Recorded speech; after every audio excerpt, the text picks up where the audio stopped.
Just 3 days after Christmas in 1992, John Bricky and his wife Carrie were hosting a family gathering at their home in Eatonville, Washington, to celebrate the holiday a little late.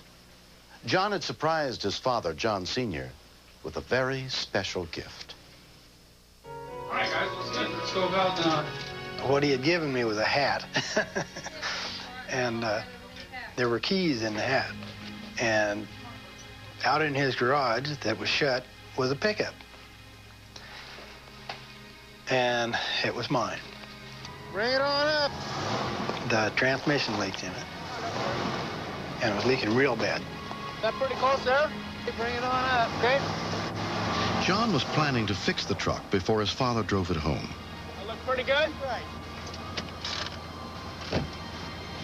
Johnny's mechanic. He'd been a mechanic for about 8 years. Yeah, it's high enough now. Let's see if I should be able to get to the linkage here.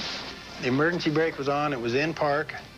And nobody thought to block it or anything. Here's the linkage here. I'll get situated around here and we'll see what else we need to get this thing fixed and all ready to go. There we go. Pry this loose. Maybe we can take this thing out and get this linkage off of here. We can get it going good. Oh, yeah, I should be able to get that. I just stepped back from the pickup, and it does seem like I heard a click.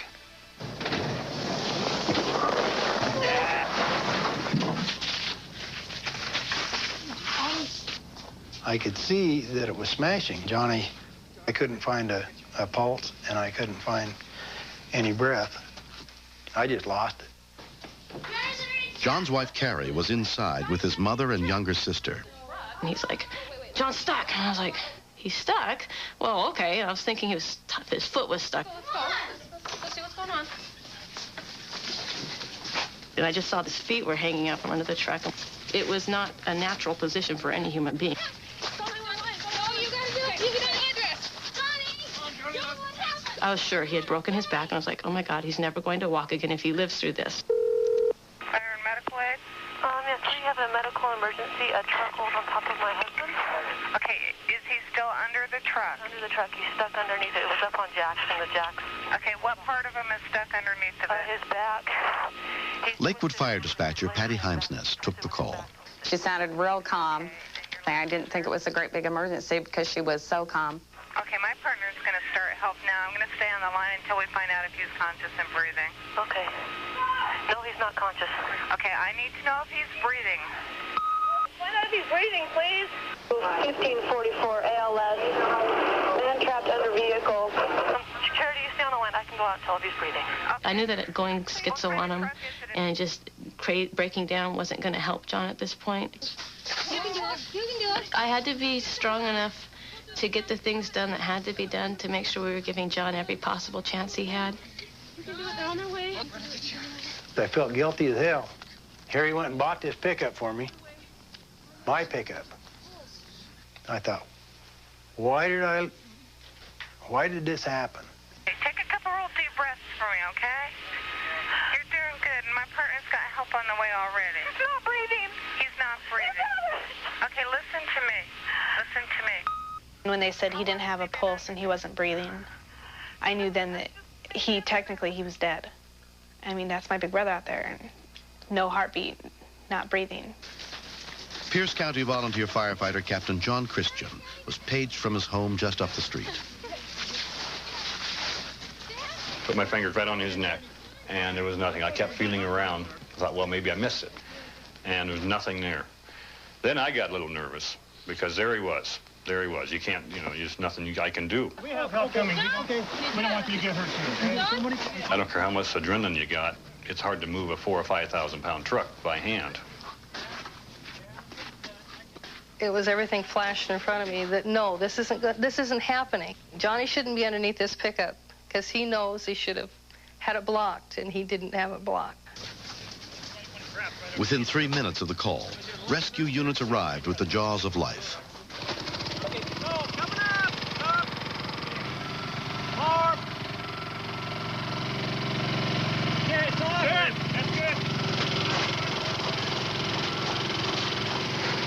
When rescuers finally freed John, he'd been pinned under the pickup for more than 6 minutes. pulse. No pulse. I don't have any respirations either. I remember looking at his face, and it was just completely purple, and looking at him knowing this is not my husband and he's dead. And like, gosh, we haven't had kids, and so I can't tell a kid about how neat he was. No one's gonna know that. We know a downtime. Battalion Chief Larry Spawn was among those treating John. Clear. Let's check him. I don't got anything. Check the pulse. Basically, this person is dead. They're not breathing, and their heart's not beating, so they're clinically dead. I'm thinking that I have to turn around and tell the family that, you know, it doesn't look real good here. That's scary to me. At one point, I thought, if he's going to be in severe pain forever, if he wakes up, don't make him wake up. Okay, stop compressions. Knowing that he wouldn't love life. I don't got anything. Check the pulse. No pulse. I knew, just looking at this person that was dead, that he should stay that way rather than have people take care of him for the rest of his life, because he would be miserable, even though he'd try to fake it maybe.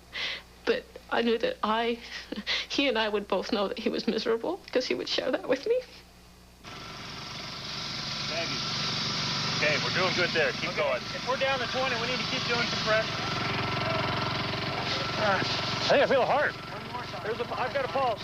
Pulse? I think I've got a pulse. What do you got? Clear.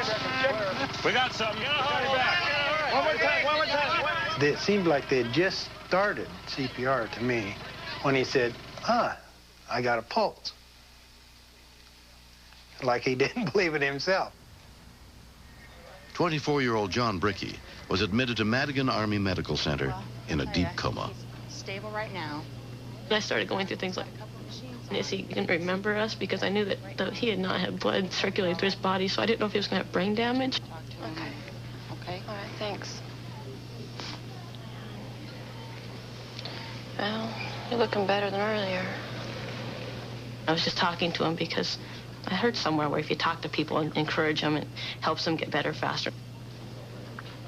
I'll keep you okay. I'm taking care of you. Hang in there, John. And I noticed the monitor, every time I would talk to him, his heart rate would go up. Let go now. I'm wearing your wedding ring. You can do it.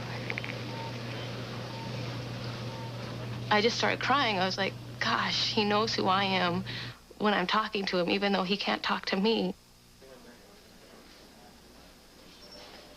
Within 3 days, John came out of the coma, to the amazement of his doctor, Lawrence Levine. He woke up almost like throwing a switch. There did not appear to be any obvious spinal cord damage, any obvious brain damage.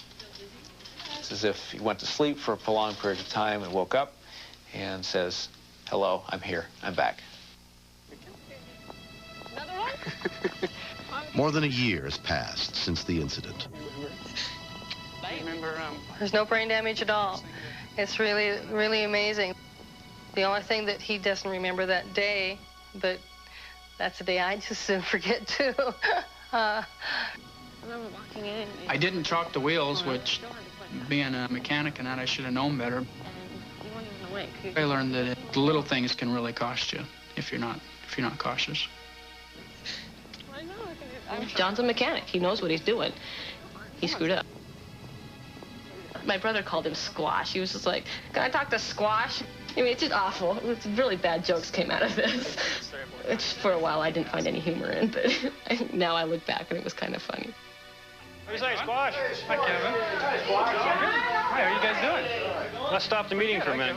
We had the association meeting. John was here, and he thanked the volunteers for doing what they had done. Okay. Choked a few of us up. How you doing? Good, Larry. How are you? We get cards and letters from family members all the time, but this is different. This was the actual patient who wanted to express his gratification for what we had done. John subsequently joined the Pierce County Volunteer Rescue Squad. He wants to do things for other people, and he isn't so self-centered that he's got to have everything for him. He's just one of my special kids. You know, he's special. It'd be awful hard to do without him. How you doing? Good pizza? Yeah. All right. Next. The jet ski came through the set and no Nathan. And then we noticed he was floating face down in the water.